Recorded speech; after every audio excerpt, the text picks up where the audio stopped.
Hello and welcome to this brief tutorial from Biggerplate.com showing you how to efficiently navigate mind maps in MindNode for Mac.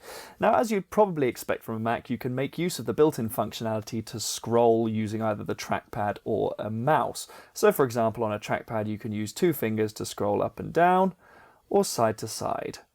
You can also use gestures on a trackpad to zoom in and out. So for example, you can pinch two fingers together to zoom out and spread two fingers apart to zoom in.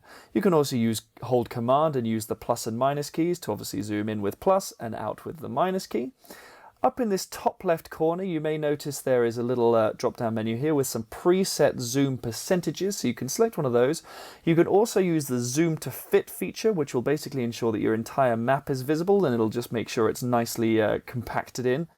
Or alternatively, you can use the zoom to selection. So for example, if I click on the zooming node there and come up and hit zoom to selection, you'll see it just zooms in on that particular node and all of its child nodes. Now obviously that's very zoomed in and potentially not particularly useful for us right now because we haven't got a very big map, but it's just a useful way of blocking out all the things that you're not working on in a given moment if you've got a huge map with a lot in it.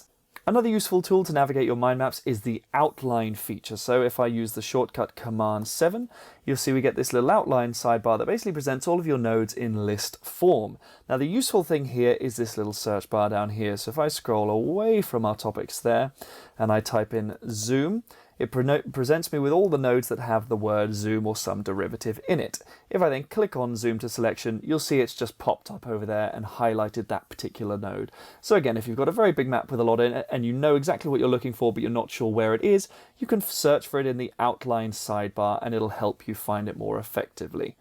Hopefully that just helps you navigate the mind maps you're creating using MindNode for Mac. For more MindNode templates, tutorials and training, visit Biggerplate.com.